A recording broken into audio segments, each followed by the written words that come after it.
Everyone, and welcome to the Tronixpro YouTube channel. Today I'm going to be talking you through how I pack to go to Norway.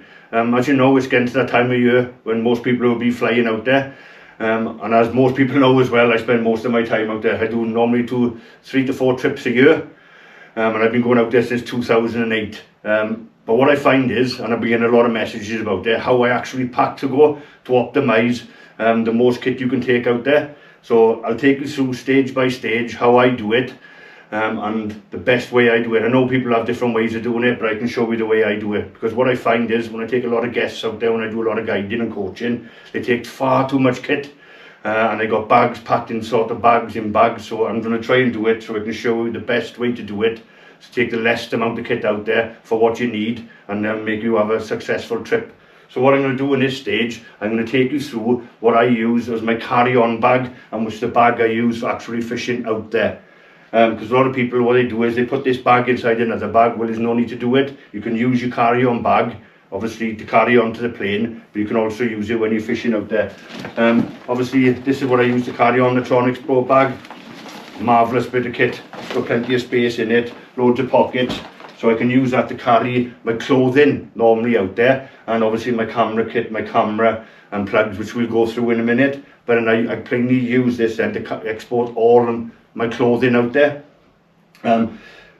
Biggest thing is, with people who go out there, they take far too much clothes, because you know, people take jeans, shirts. You're not really going to be doing that if you're out there on a good fishing holiday, which I tell everyone. You're going to be fishing, food, fishing, and then you're in your bed.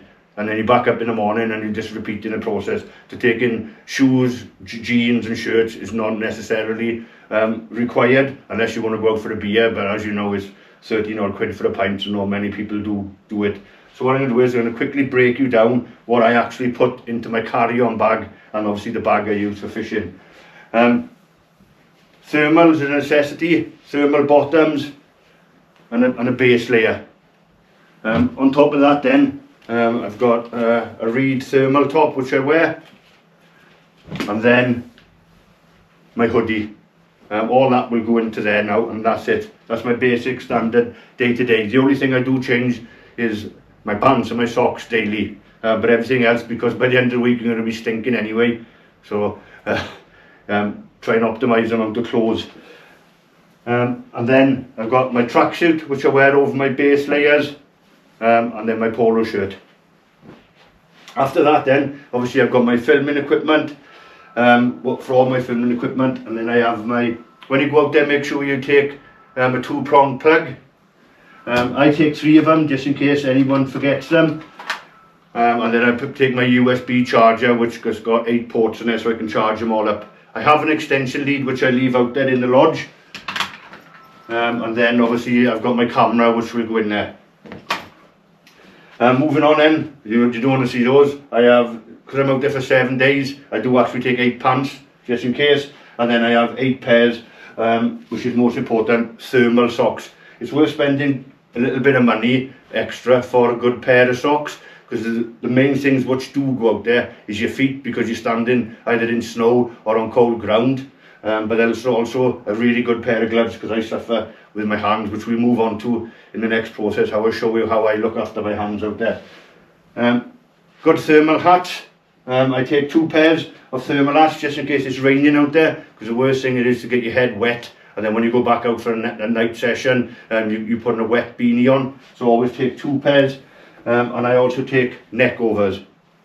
Exactly the same again, just in case they get wet, because it's always important to keep your neck part warm. So all of that then will go into my carry-on luggage, and then that's it, and then that frees up a lot of room in your bag, because all of your clothing is in there. The big thing is, what you cannot put in there, because they will stop you, is any lead weights, any bait, or any fishing line or reels. They will stop you now. Norwegian Air have cracked down on it, because it can be used in their eyes as an object, for dangerous objects, on the plane. So don't put any reels or line in your hand luggage now, or any bait. They're happy with electrical goods and that, but if you're going to put your head torch in there, please take the batteries out, because we have had batteries taken off us. So that is everything now, clothing wise, which goes into my carry-on luggage. So in the next section, I'm going to talk you through how I pack whole bag 1, which is going to be my reels and that, but I'll take you through that next step. And then my whole bag 2, where I put all my bait and in the poly box in there. But yeah, wait for the next section. Welcome back to the second part of the packing video.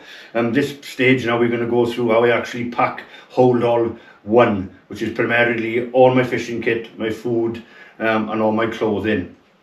When you are planning your trip out there, if you're going out there in the summer, always check the weather pre-hand. If you normally go out in the summer, I don't normally take all my flotation suits and that, because generally the weather is normally like it is in the UK. The only thing is you can go from plus 30 to raining, so always make sure you go waterproof with you. Obviously my trip now is in January, primarily the coldest time of the year there, so I am taking a flotation suit. With it, it'll keep me warm out there. I'm using the hard flotation suit. I'll be out there testing it, and I'll talk you through it when I'm out there. But that's rated down to minus 30, so that's amazing. With the flotation suit, because it does take up quite a lot of room in your whole luggage, what I do is I vacuum seal it in the bag, so it'll give you more room in your bag. Also, when you're travelling back, that will be stinking of fish. It just keeps the smell from your bag. Next thing that goes in there for me is my wash kit with my shampoo, shower gel and everything, deodorant. What else goes in there? And I take a lot of lures out there with me. I've got a H2O lure bag with a load of speed jigs. It's amazing fun down there when you're waiting for the bigger fish, especially if you are out there targeting halibut, because there will be loads of cold fish, pollock and cod and that living underneath the jetties. Slow jigs are a killer out there. So all I do is then simple links in, which I can attach speed links, which I can attach the lures off and on. I have got to keep lures out there, but I do take some lures out there to try. This will be for the big cod when I'm out there.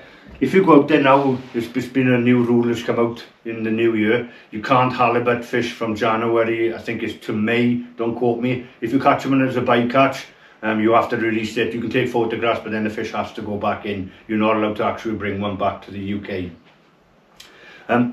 For myself personally, what I suffer out there is my hands, because I've had a few accidents doing my job, and I do suffer a lot with my hands. So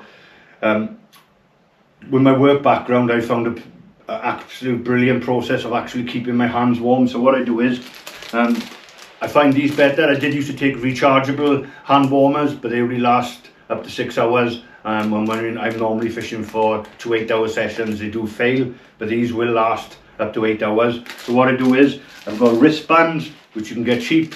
So all I do is put the wristband on, but put the hand warmer underneath your wrist. So what it does then, it keeps the warm blood going to your hands at all times. A lot of people do put them in their pockets to keep your hands warm, but if you do suffer with your hands, that's a really good idea. Next, what goes in there is towels, hand towels for wiping your hands down when you're cleaning the fish. That's a big issue out there. Obviously you're angling frozen fish, especially when it's in the minuses. You don't want to have any moisture on your hands, because it will freeze, and that's when you have issues with your hands. So take a good selection of hand towels out there.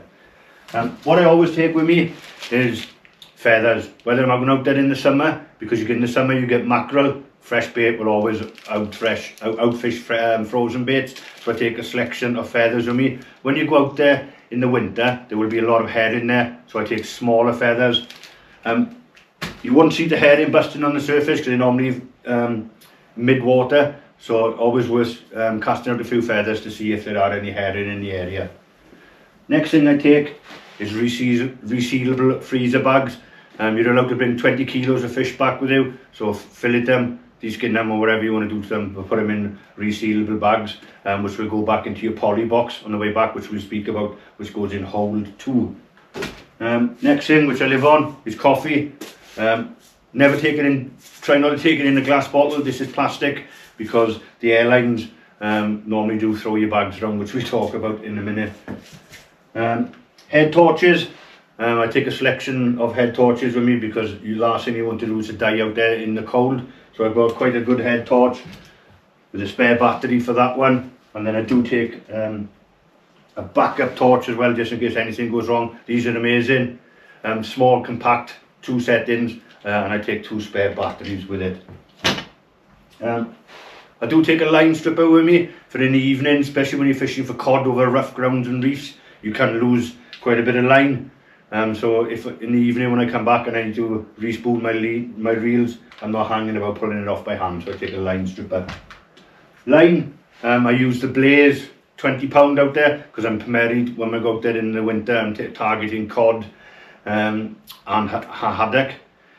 This Blaze 20 pound, if I was going in the summer and I'm targeting halibut, I do step it up to 25 or 28 pound. But this is amazing line, quite abrasive as well, resistant. Right, selection of gloves.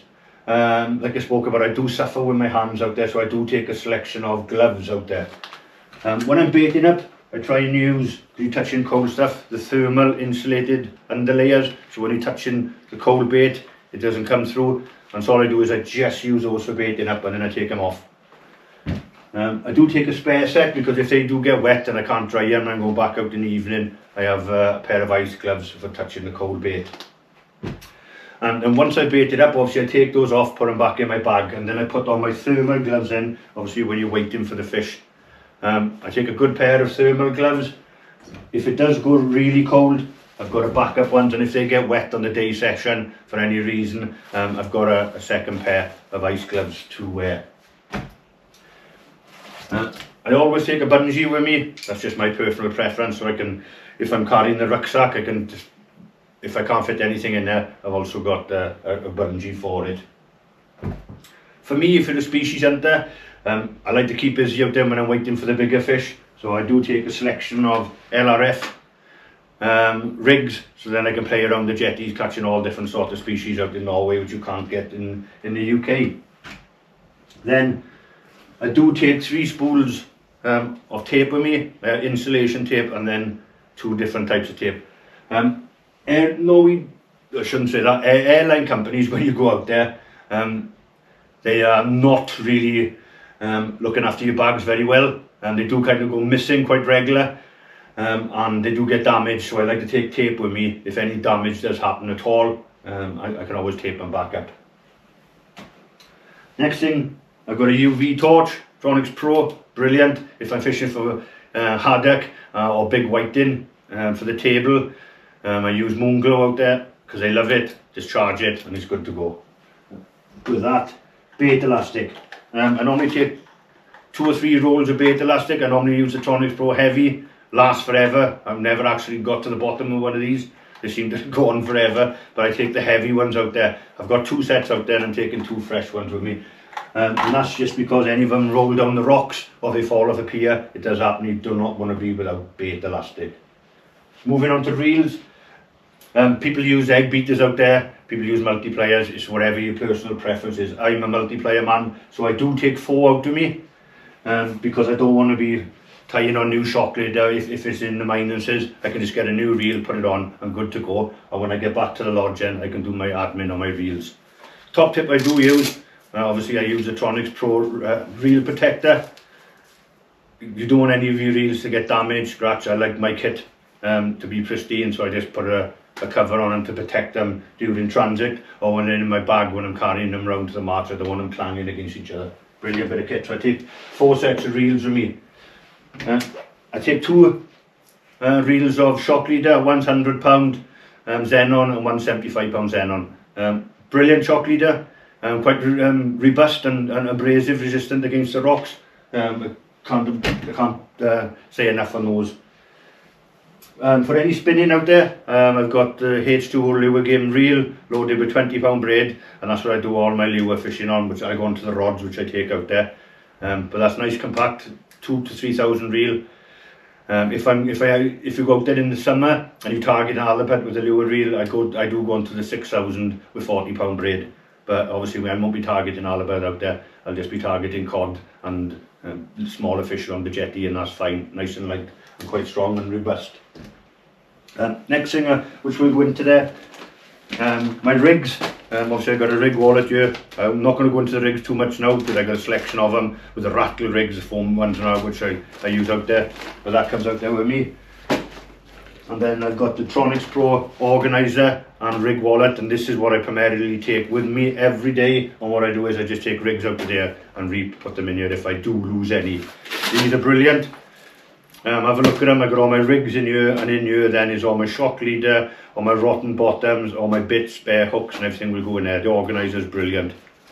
I've had this now for 4 seasons, and as you can see, still going strong. Really good bit of kit. What I do is then, because we film out there quite a lot in the dark, I just got a floodlight, and that goes in there as well.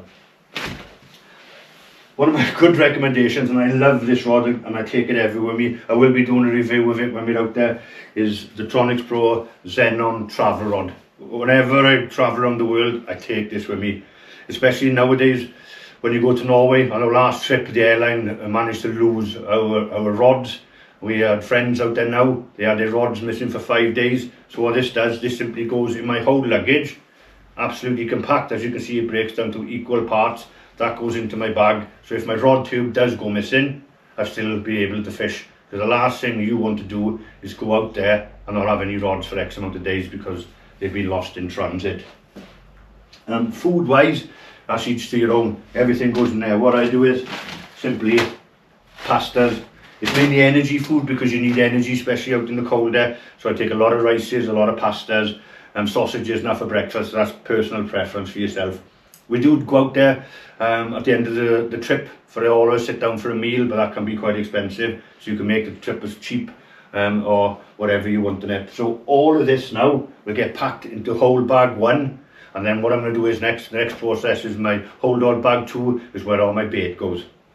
Hello everyone, welcome back now to the 3rd stage of packing. This bag is what I call hold all 2.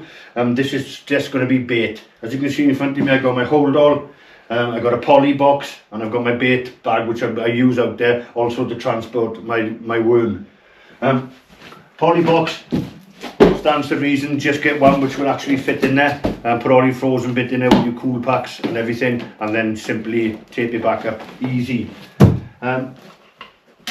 When you're transporting any live bait out there, try not to put them in plastic tubs and all that. What I do is I just put them into quarter pounds if it's ragworm and position them in here with a small cool pack.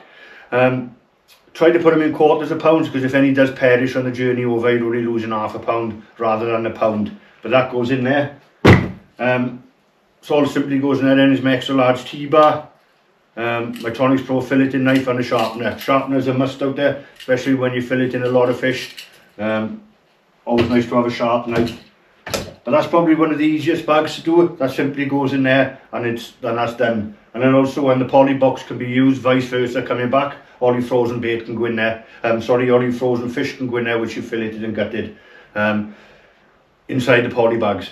Perfect, easy, done. So what I'm going to do now is go on to how I pack my rods for travelling out there in the bazooka tube. And the way I do it efficiently, because I'm trying to save any damage which could happen to your rods during transit. So that'll be our next stage. Hello everyone, and welcome back now to the last part of the process now, the rod tube.